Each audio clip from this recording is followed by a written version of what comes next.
Imagine waking up tomorrow and you just realize your roommate has completely vanished. Right, like just gone. Yeah, but not just that they packed up and moved out in the middle of the night. Their clothes are gone. Their books are gone. Every photo of them on your phone is just, well, it's been wiped clean. Oh, wow. Yeah, that's unsettling. It is. Their social media profiles don't even exist. And worst of all, when you run down the hall to ask if anyone saw them leave, your friends just stare at you blankly. Because nobody remembers them. Exactly. No one but you even remembers they existed. So today, welcome to our deep dive.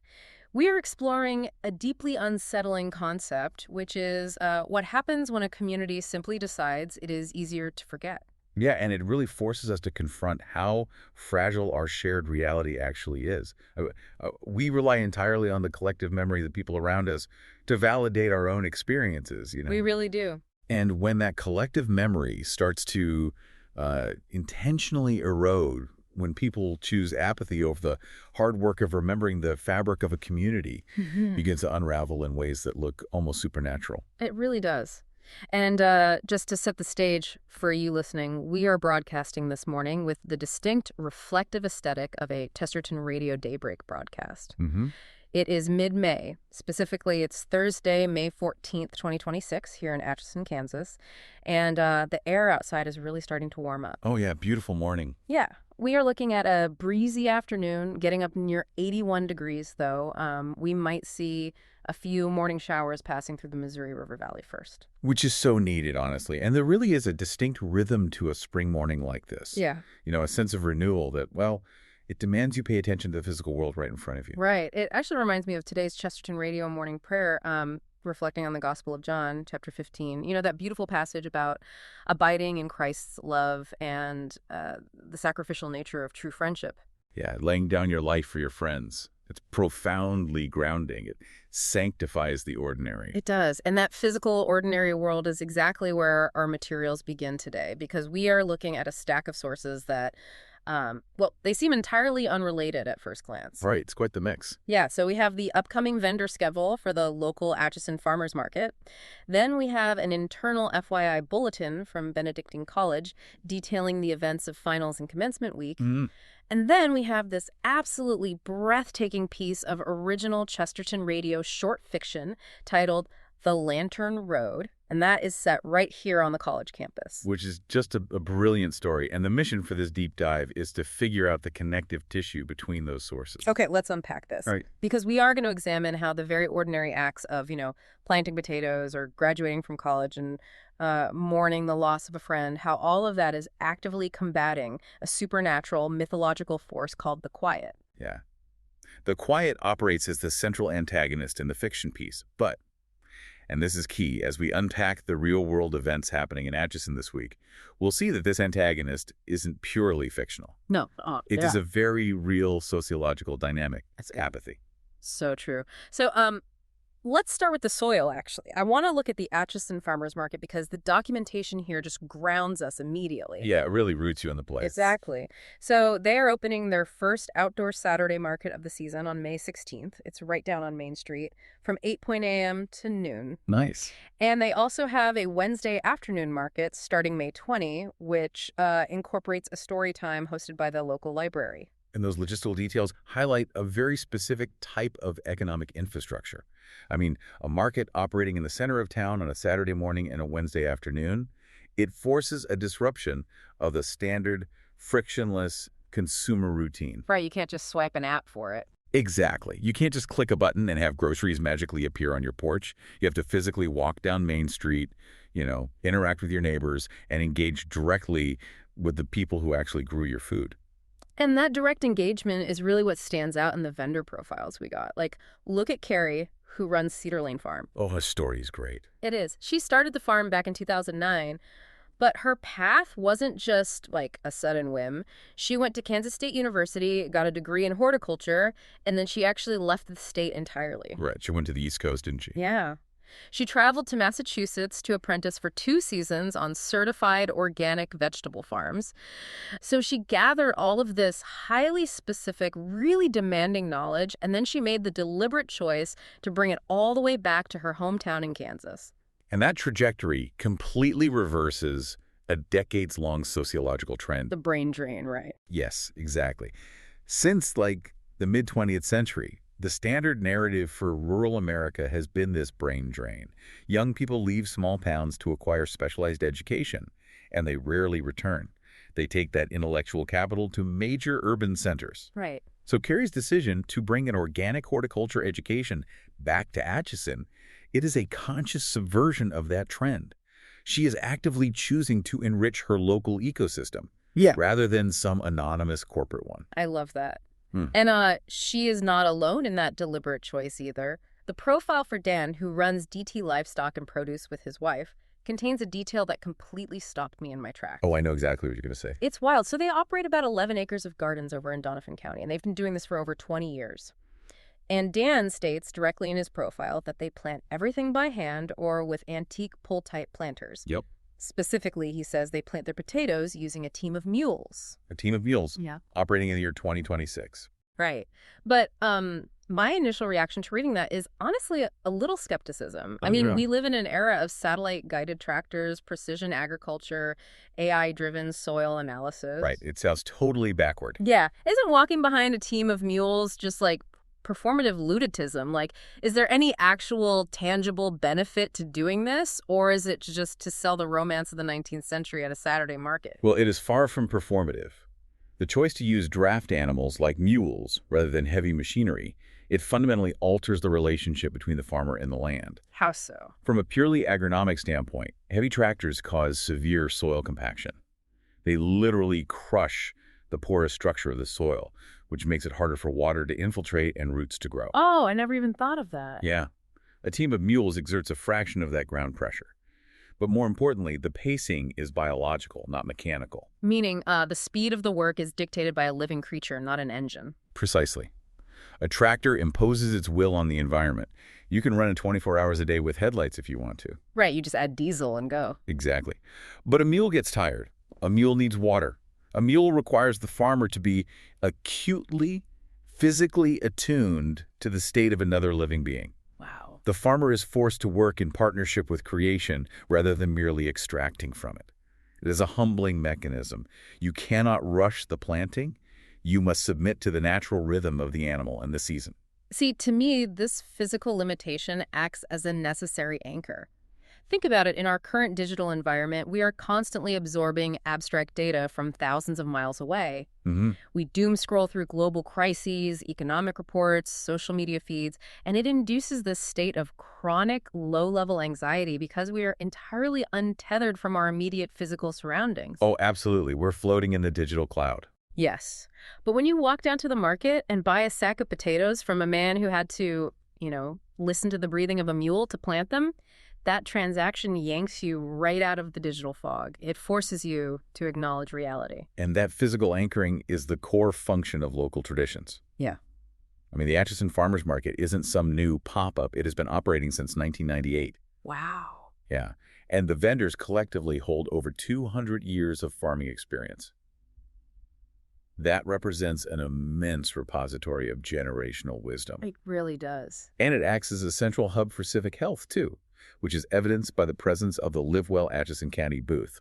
That's a community initiative that started in 2011 to proactively address county health rankings. So it provides nourishment, historical continuity, and civic care all in one physical space.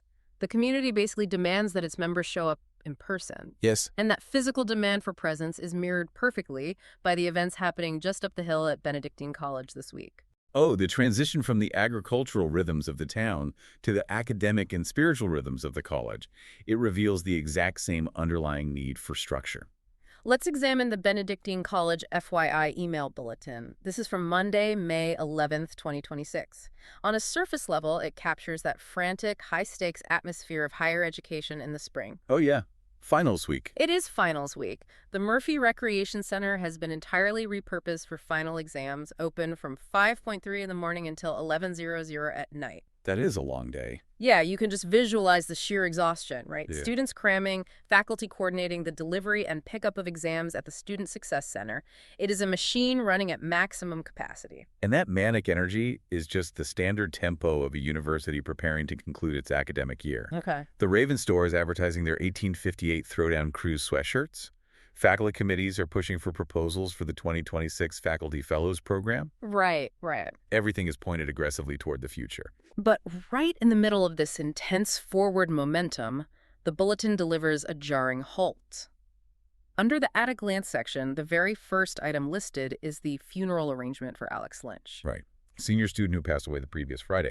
The collision of these two realities, finals week and a sudden death, it creates an incredibly complex emotional environment. It does. The bulletin details that the funeral will take place on Wednesday and Thursday over in Indianola, Iowa.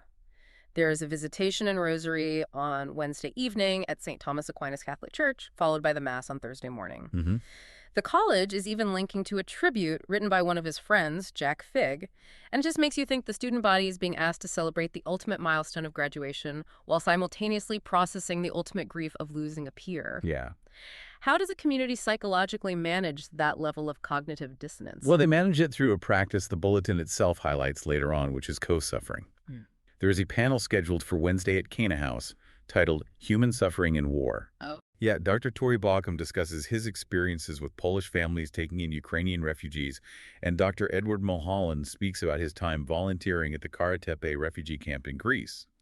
The stated theme of this cultural salon Melograno conversation is co-suffering with our global neighbor. But they aren't just discussing co-suffering as an abstract geopolitical concept, are they? They're actively required to practice it that very week for their classmates. Exactly. Co-suffering from the Latin compati, meaning to suffer with, is not merely feeling sympathy.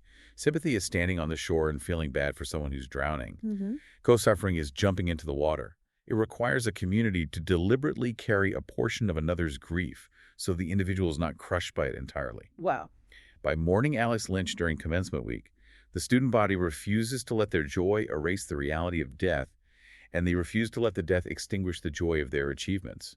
They hold both realities in tension. And that tension requires immense spiritual endurance, and we see the college providing frameworks to support that endurance. Yes, the spiritual architecture. Right, like the bulletin outlines a 54-day rosary novena for America starting on May 12th, aimed at praying for the country leading up to the 250th anniversary of its founding. Right. And, as a reminder to our listeners, we're just reporting what's in the source text here, not taking any political sides, because regardless of the specific political intentions listed in the bulletin, like restoring constitutional governance, the mechanics of the ritual are what matter here. Absolutely. 27 days of petition followed by 27 days of Thanksgiving. That is a grueling, long-term communal commitment. A 54-day novena is a structure. When individuals are overwhelmed by grief or anxiety or just the sheer chaos of modern life, their internal emotional architecture often collapses. Yeah, it just caves in. Exactly.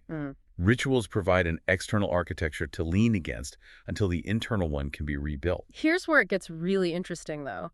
We see that external architecture most clearly in the commencement traditions scheduled for Friday and Saturday. Right. Graduation weekend. Because these aren't just administrative formalities. Friday morning begins with the senior brunch, where discovery medals are awarded. Then at 1:00 p.m., the nursing pinning ceremony takes place. And the bulletin notes something striking about this specific ceremony. It originates from the 1860s, tracing its lineage all the way back to the Nightingale School of Nursing in London. And we really need to pause and examine the historical weight of that detail. Florence Nightingale fundamentally reinvented the concept of medical care during the Crimean War in the 1850s. She changed everything. She did. Before her, military hospitals were essentially death camps where soldiers died of preventable infections. Nightingale introduced rigorous sanitation, data collection, and compassionate individualized care. Right. When she established her nursing school in London in 1860, she created a badge to identify the women who had undergone this grueling new standard of training.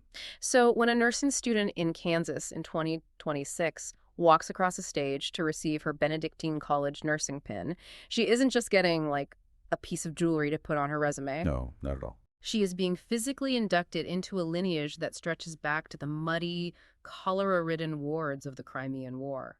And the ceremony includes the blessing of hands, too. The hands that will bandage wounds, start OVs, and hold the hands of dying patients, they are consecrated for that specific purpose. Oh, that's beautiful. It elevates the profession from a mere job to a sacred vocation. It tells the student, you are not operating in a vacuum.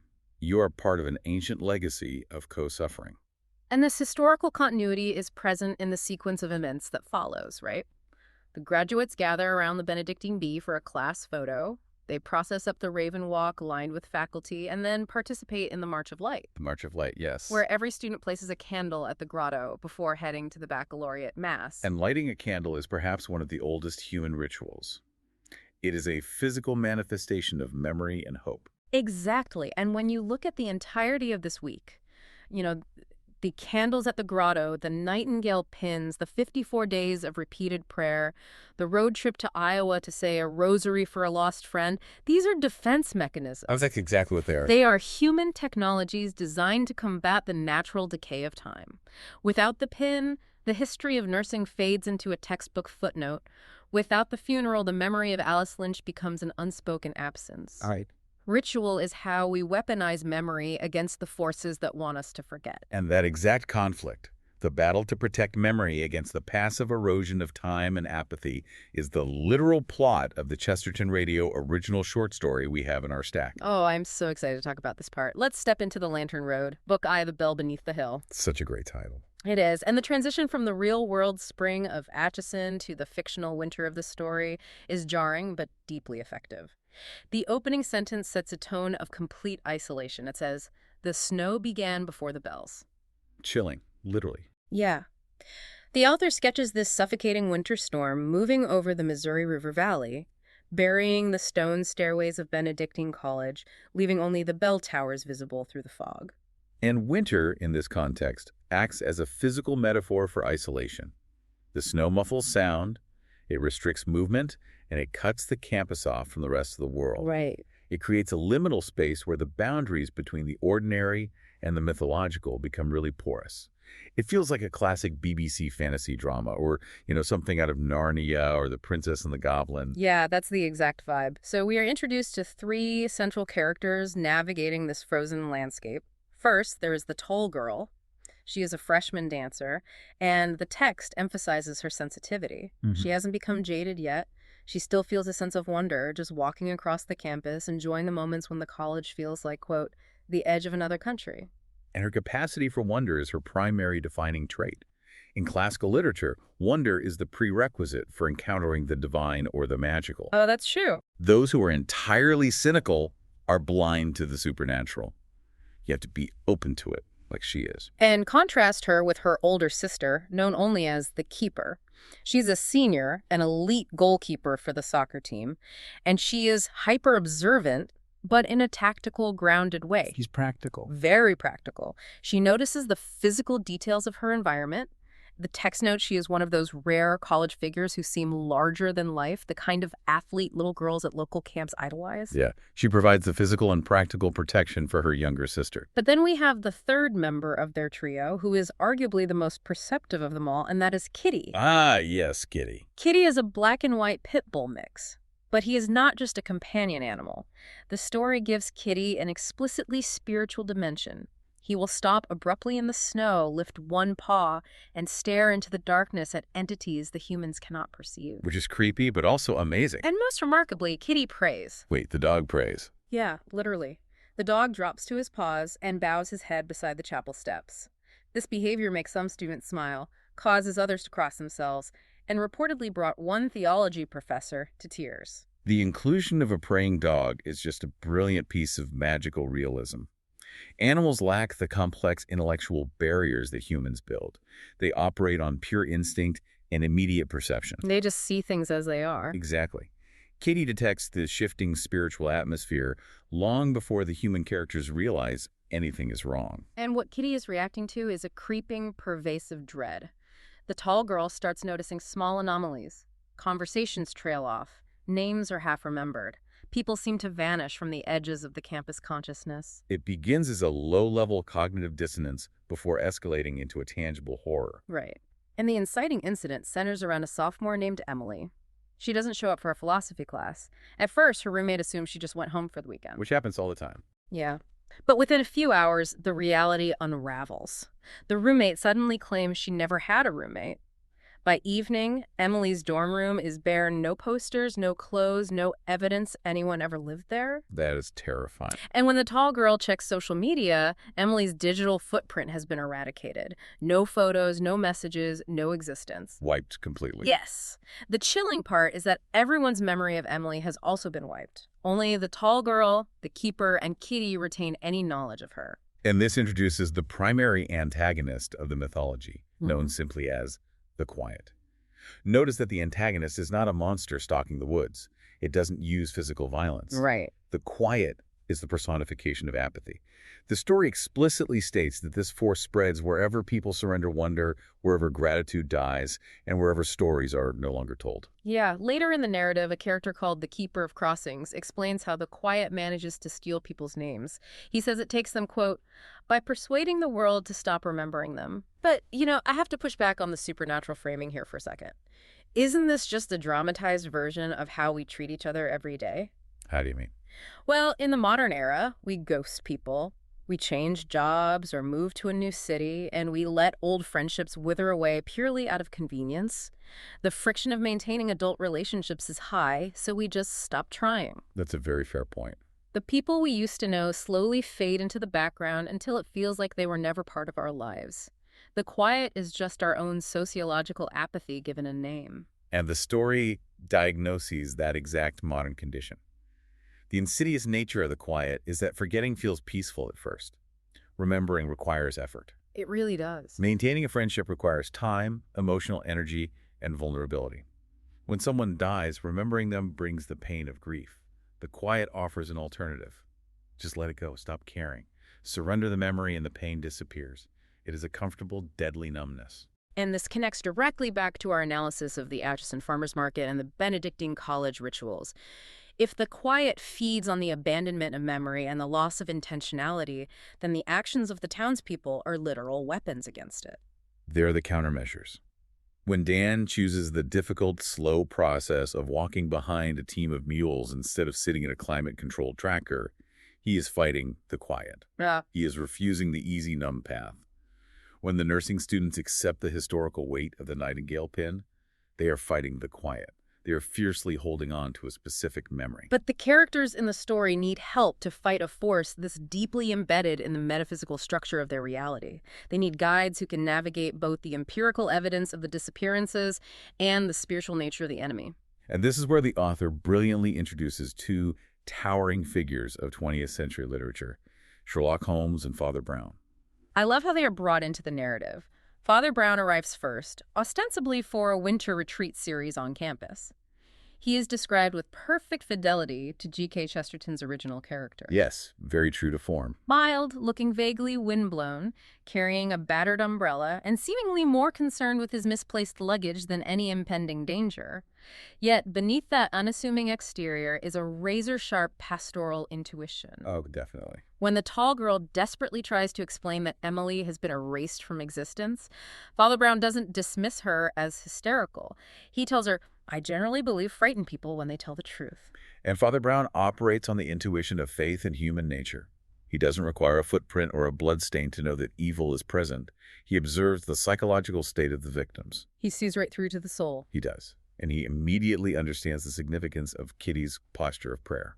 Now contrast that with Sherlock Holmes, who arrives on the evening train in a state of visible irritation. Oh, he's so grumpy. He brushes the snow from his heavy coat and immediately complains about the lack of data. He was promised altered records and impossible timelines, not a dog staring at a chapel wall. Right. He demands empirical evidence, geographic coordinates, and logical deductions.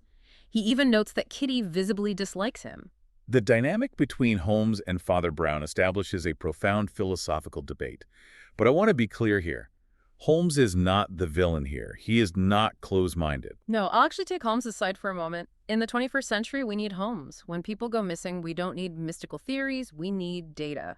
Sure. We need someone to map the geography of the disappearances, track the digital footprint or the lack thereof, and find the physical mechanism of the crime. Holmes is right to demand evidence. And the story validates that approach. Yeah. It is Holmes's rigorous intellect that maps the spatial anomalies on the campus. He calculates the distances between where the vanished students were last seen and discovers a geographic corridor pointing directly to a specific kill on the campus. Yeah, he does the math. He uncovers municipal records indicating an underground railway station that supposedly burned down and was sealed in 1911. Logic and data are necessary tools to locate the threshold of the mystery. As Holmes himself states in the text, I object not to mystery, I object to carelessness.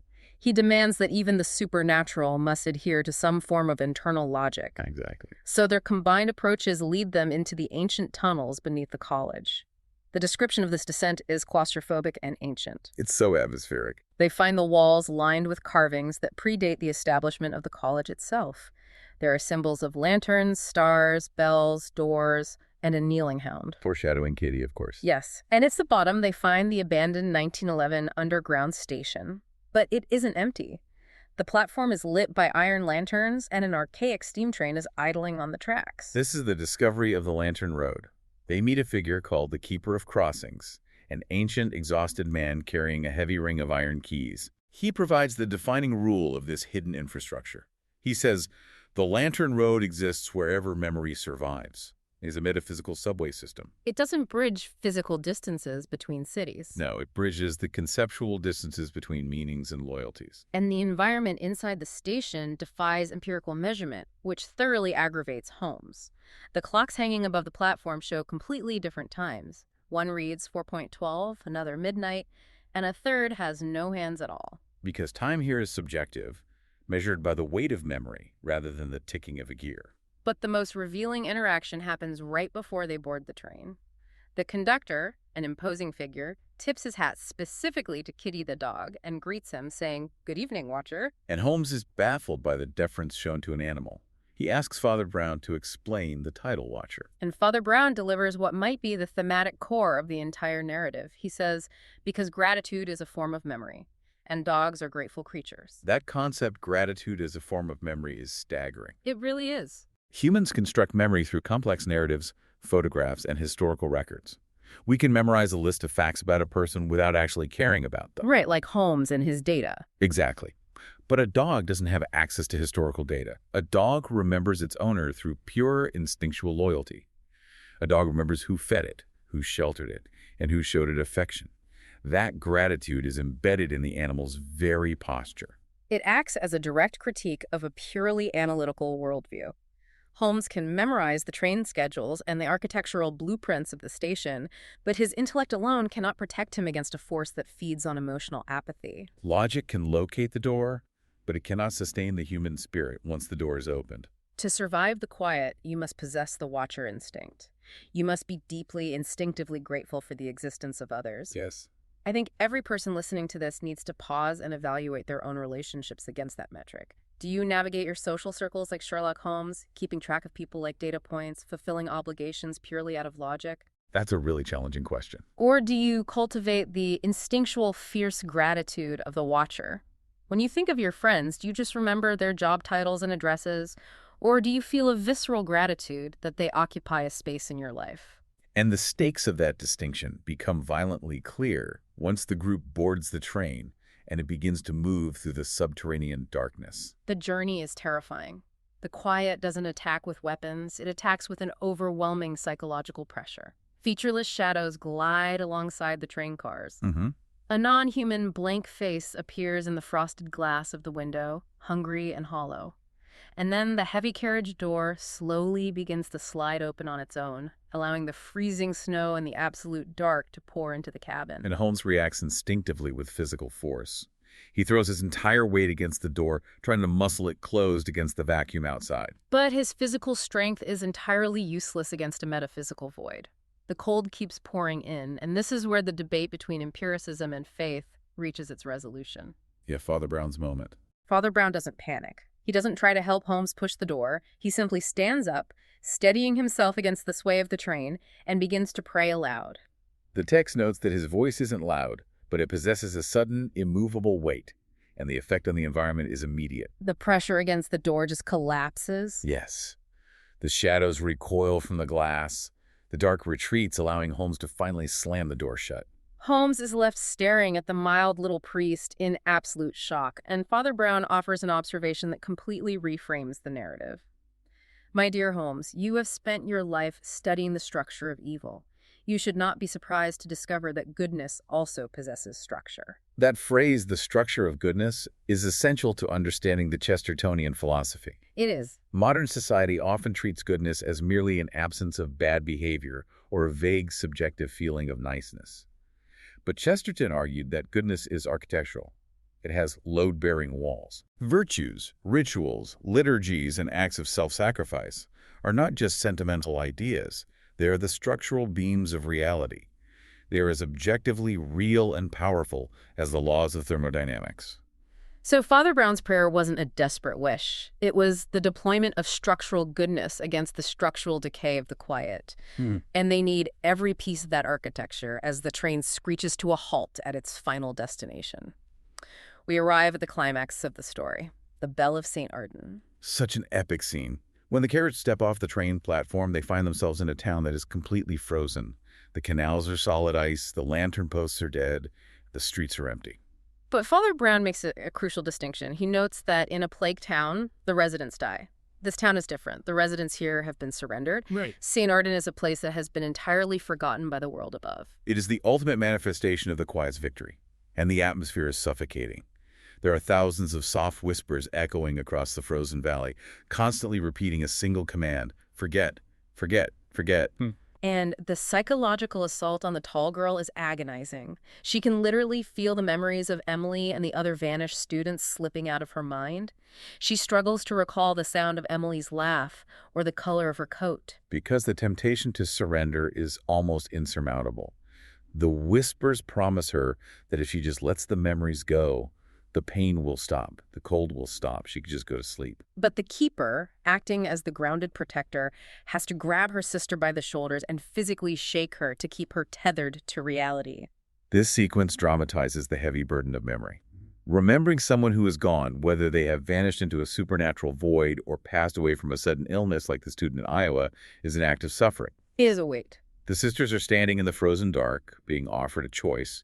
You can have peace through apathy, or you can have love through pain. They consciously choose the pain of attachment. So they force their way through the streets to the ruined bell tower in the center of the town, which is guarded by towering, featureless shadows. The keeper steps forward to the heavy stone doors at the base of the tower.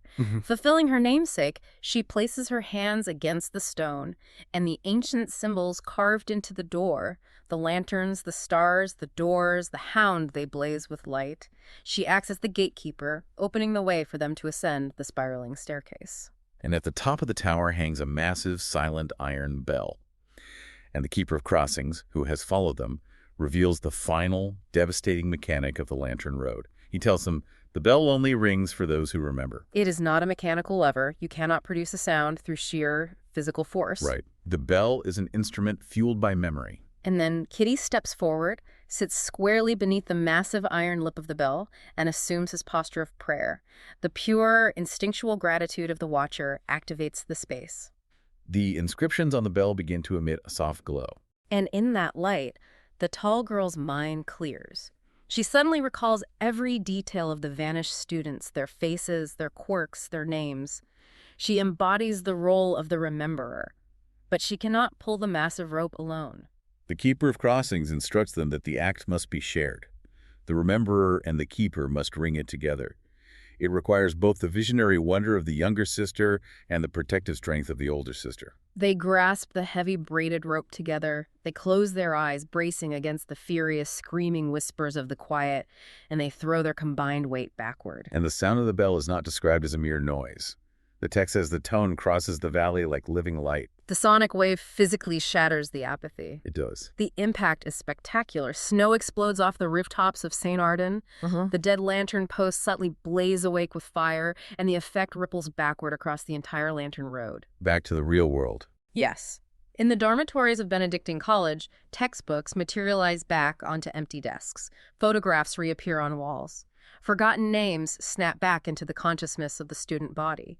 The sisters pull the rope again and again, and the text concludes with the triumphant line, The valley remembered itself. It is a stunning victory of structural goodness over the forces of decay. So what does this all mean? When we pull back from the supernatural architecture of underground trains and glowing bells, and we return to the very real, sunlit morning of Atchison, Kansas in May of 2026, the entire stack of sources snaps together with disarming clarity. The actions of the fictional sisters pulling the bell rope are a direct mirror of the actions undertaken by the real community. Exactly. When a senior nursing student walks across the stage in the O'Malley McAllister Auditorium to receive a pin whose history is rooted in the blood and mud of the 1860s Crimean War, she is ringing the bell. Yes. She is hauling on the rope of memory and keeping a vital tradition alive. When a graduate lights a candle and places it at the grotto during the March of Light, they are ringing the bell. When the college community stops the frantic machinery of finals week, gets into their cars, and drives across state lines to a church in Indianola, Iowa, to kneel and pray a rosary for Alex Lynch to deliberately co-suffer with his family, they are ringing that bell with every ounce of strength they possess. They are violently refusing to let the apathy of the world win. And we see that same defiance in the soil itself. When Carrie brings her hard-won organic horticulture knowledge back to her hometown, she is ringing the bell. Yeah. When Dan harnesses a team of mules to walk the fields in Donovan County, forcing himself to submit to the biological pace of the earth rather than the mechanical speed of a tractor, he is ringing the bell. He is maintaining the memory of how humanity is supposed to relate to creation. It's all connected. Every act of intentional love, every difficult tradition maintained, every prayer offered in the dark, these are the structures of goodness that keep the mythological darkness at bay. We have journeyed a long way this morning, from the damp, tilled earth of a local farmer's market, through the deeply human, bittersweet milestones of a college commencement, down into the freezing tunnels of an underground train with Sherlock Holmes and Father Brown. What a trip. Right. And finally, to the resounding, victorious ring of an ancient bell over a forgotten town. And what we have discovered is that they are all telling the exact same story. They are all localized acts of defiance against the fading of the light. They prove that ordinary life is infinitely more weighty and infinitely more magical than the modern world wants to admit. The mundane routines are the only things holding the universe together. Memory is not a passive storage system. It is a profound moral responsibility. It really is. As we wrap up this morning's Daybreak broadcast, I want to leave you, the listener, with a final thought to carry with you today. The Keeper of Crossings warned that the Lantern Road exists wherever memory survives. Take a hard look at your own life. Think about your neighborhood. Think about the history of your own family. Think about that friend you haven't spoken to in years, whose voice is starting to fade from your mind because it's just too much effort to pick up the phone. Yeah, don't let it fade. What abandoned, dark station in your own life is waiting for you to walk through the doors and light a lantern? Are you going to allow the comfortable numbness of the quiet to slowly erase parts of your world? Or will you choose the heavy, courageous pain of attachment?